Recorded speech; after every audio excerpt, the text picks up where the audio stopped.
G'day so-and-sos and welcome to my sewing room. My name's Kathy and today I'm going to talk about something that I think we've all experienced to some degree or another in our chosen hobby of sewing, and that is the fear of cutting into fabric. Now, I totally get that anxiety of taking a pair of scissors to your beautiful fabric that you've just gone and bought. So I'm going to give you my 2 top tips for getting over that fear. So tip number 1, and this applies to everything in life, and that is practice, practice, practice. So if you have some beautiful fabric and you have a brand new pattern that you've never worked with before, put the beautiful fabric away and get out some of this stuff. So this stuff is poplin, I think it's called, Poplin, and it's quite thin, sort of, think cheap sort of sheet material, and it's around $2 a metre, and when it's on sale it's even cheaper, and I get that from Spotlight, but I'm sure you peeps all around the world will have something similar. So you can cut out your pattern pieces in this, put it together and see sort of where you might need to make adjustments for your body shape if you're making clothing, or where something doesn't quite go together and you just need to work it a little bit more.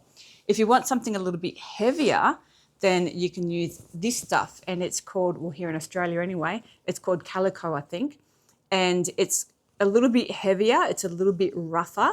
So for example, I made a pair of overalls out of this when I first started learning how to sew, because I wasn't sure how it was all going to go together. And when I finished and worked out, and it was good because I actually worked out a few little things that I needed to practice more on, when I finished, I chopped it up into smaller pieces and actually use it to make library bags out of for kids, and I donate them to the library at Christmas time to hand out. So I'm not wasting it. I'm using it to practice my patterns, and then I'm chopping it up. Just, I'm not sitting there hours unpicking. I'm not saying do that or anything like that. Just, cut bigger pieces out of it that you can then reuse to practice on another smaller project, or to make something like library bags, or use it for stuffing in toys or pillows, or I've used some of my scrap fabric to stuff out my bags to make them look a little bit better when they're on display. So that's tip number 1. Let's talk about tip number 2. So tip number 2 is something that I've already told you if you've watched any of my other videos, and that is, remember, it's only fabric.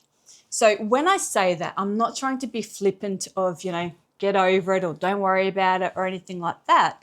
It's just, remember, at the end of the day, it's only fabric. We can always go and buy more. We can reuse the stuff that we've already used. It's going to be okay. She'll be right. But have a look at this.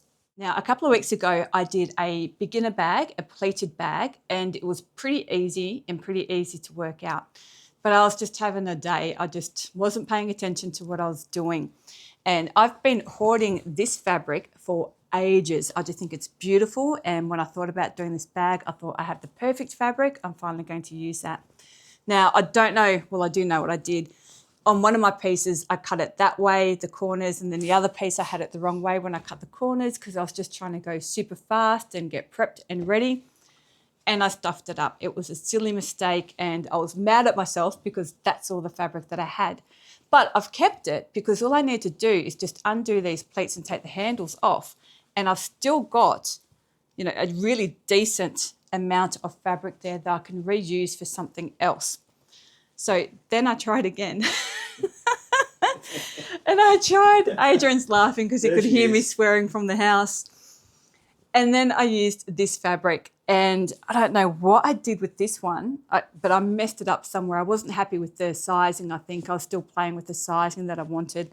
And so I stuffed that up. But thankfully I had lots of that fabric and I used it again. But I'd also cut out this fabric for the inside of the brown one, and then it didn't go with that one. And then when I was cutting out that one, I used this green. And while I was filming, I had it wonky and actually drew the zipper box on a little bit wonky. So, I get it. I do it just as much, if not probably more, than anyone else. And then this pretty blue stuff, I had cut it all out to do a project. And as I was ironing the interfacing on, I noticed that it had like stains all over it from, when I bought it in the shop. So it must have got dirty somewhere along the line. But I'm not going to throw this stuff out. I'm going to reuse. You smart. There it is. We found it. I was doing a project with these. I just got bored halfway through. I will get back to that. Okay. Get back in your box, Adrian. So you Americans, you love that guy with all the hair, the happy accident painter dude. Think like Bob Ross. Yeah. Bob Ross. He's the man. He was the man. He was amazing. Love him. But I love the attitude of it's okay to make mistakes. So just keep telling yourself that it's okay to make mistakes. If you cut out a pattern and you get it wrong and you don't have any fabric left in that print, then just maybe it wasn't meant to be.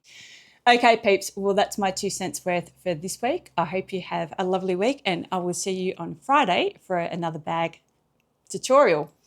Okay, guys, remember, it's only fabric.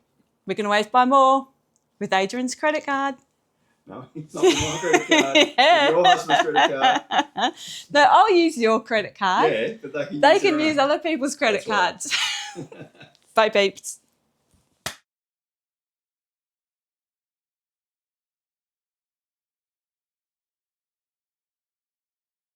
Bugger.